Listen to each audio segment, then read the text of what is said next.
Hamas और Israel युद्ध लगातार जारी है। इस युद्ध में अब तक कई मासूमों की जानें जा चुकी हैं और इसका सीधा असर उत्तर प्रदेश के मुरादाबाद के कारोबार पर भी पड़ा है। इसराइल की तरफ से जो ऑर्डर्स मिले हुए थे मुरादाबाद के एक्सपोर्टर्स को, वो फिलहाल कैंसिल हो चुके हैं और इसमें मुरादाबाद के निर्यातकों को लगभग 6 से 7 हज़ार करोड़ का नुकसान माना जा रहा है। आइए देखिए भारत 24 की ये स्पेशल रिपोर्ट।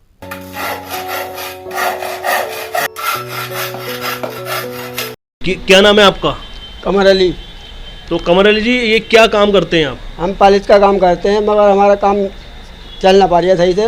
मतलब यही जंग चलती रही तो हमारा काम का क्या होगा? ये परेशानी बताओ, रोजी रोटी हमारी न होगी तो बेकार है काम करना। अच्छा, ये जो इसराइल और ये हमास में जो ये युद्ध चल रहा है, इसकी वजह से काफ़ी ऑर्डर्स भी कैंसिल हुए हैं। सब कैंसिल ही हो रहा है हमारा ऑर्डर। जो माल बना रहे हम, माल आगे बढ़ी कबरिया जाई कबरिया, ये परेशानी है।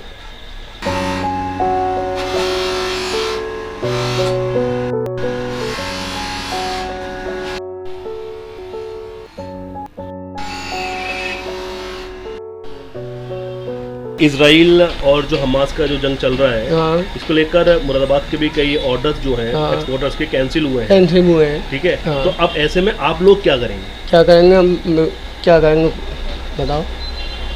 मतलब आप नौकरी तो नहीं रहेगी? नौकरी नहीं, भूखे प्यासे रहेंगे।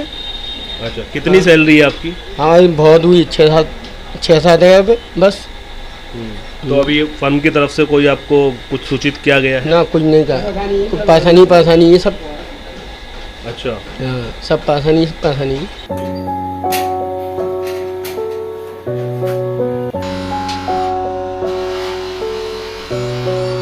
एक्सपोर्ट फर्म में काम करने वाले वर्कर मेरे साथ बात करने के लिए मौजूद हैं। इसराइल एक्सपोर्ट होता है आपकी फैक्ट्री का माल, अब क्योंकि ये कैंसिल हो चुका है जो ऑर्डर्स हैं, जाहिर सी बात है नौकरियों पे भी फ़र्क पड़ेगा।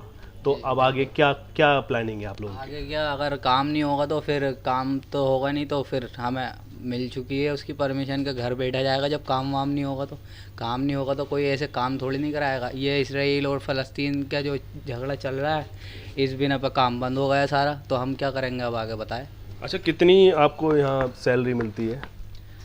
सैलरी 10 है। मतलब 10,000 रुपये महीना कमाते हैं। अब क्योंकि काम बंद हो जाएगा तो फिर परिवार कैसे चलाएंगे? परिवार अब यही तो आगे समस्या खड़ी हो रही है कि कहाँ से परिवार चले। क्या, जब काम नहीं होगा तो क्या करेंगे? घर बैठेंगे बस।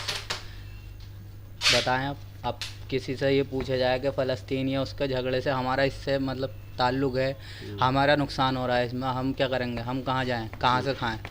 रोज़ी बिल्कुल नहीं है। इस झगड़े से इतना प्रॉब्लम है।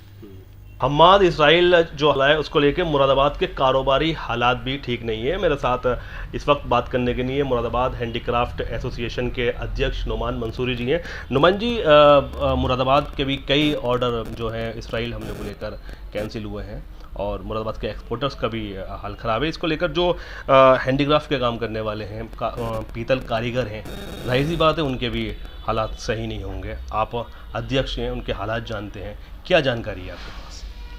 देखिए, जिस दिन से ये हमास वाला और इसराइल का जो चला है, जिस तरह से अटैक हो रहा है, एक अफरा तफरी का माहौल बन गया है। जिस तरह से फ़्लाइट्स रुकी उन दिनों में आपने देखा पूरी दुनिया में ना एक हड़बड़ाहट है कि कहीं तीसरा विश्व युद्ध शुरू ना हो जाए।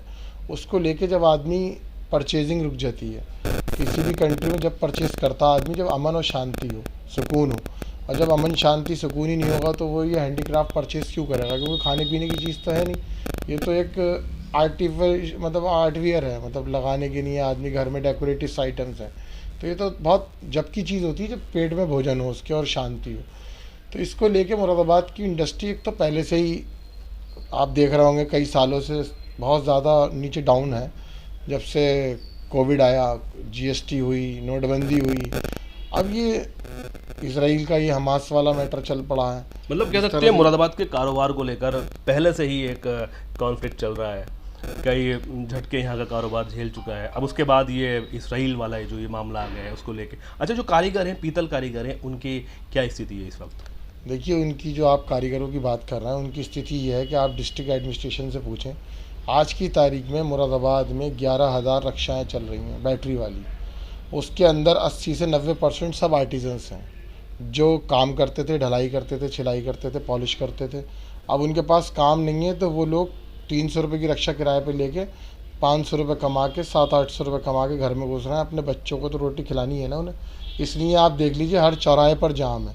और ये बात तो मुझसे ज़्यादा बेहतर आपको एसपी ट्रैफिक बता सकते हैं, आपको डिस्ट्रिक्ट एडमिनिस्ट्रेशन बता सकता है कितनी इस टाइम स्थिति ख़राब है।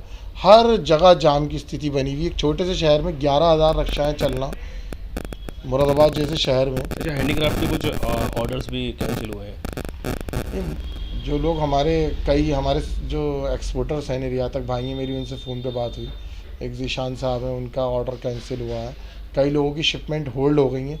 लगभग अमूमन मतलब ये माना जा रहा है कि 200 करोड़ रुपए करीब का लॉस होगा। 200 करोड़ का जो मुरादाबाद की इंडस्ट्री का लॉस होगा। अब आप ये समझिए कि एक्सपोर्टर का अगर माल नहीं जाएगा, एक्सपोर्ट नहीं होगा, तो वो यहाँ मैन्युफैक्चर को काम नहीं देगा, मैन्युफैक्चर को नहीं देगा, मैन्युफैक्चर आर्टिजन्स को नहीं देगा। तो इससे सब लोग जुड़े हुए हैं, मतलब एक पूरी चेन, पूरी चेन जुड़ी हुई, क्योंकि एक प्रोडक्ट बनाने में एक आदमी का काम नहीं होता, उसमें 50 लोगों का काम होता है। बिल्कुल सही बात है। मतलब एक जो एक्सपोर्ट का आइटम बनता है उसके लिए किसी एक की नीड नहीं होती, बल्कि पूरी एक चेन बनी हुई होती है। एक्सपोर्टर्स होता है, मैन्युफैक्चर होता है, फिर उसके बाद और जो पीतल के कारीगर हैं वो भी होते हैं। मुरादाबाद से भारत 24 के लिए अब्दुल्ला फारूक।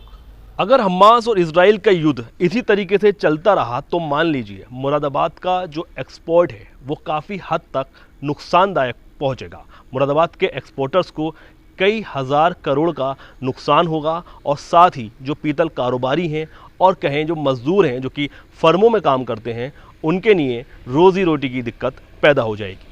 मुरादाबाद से भारत 24 के लिए अब्दुल्ला फारूक।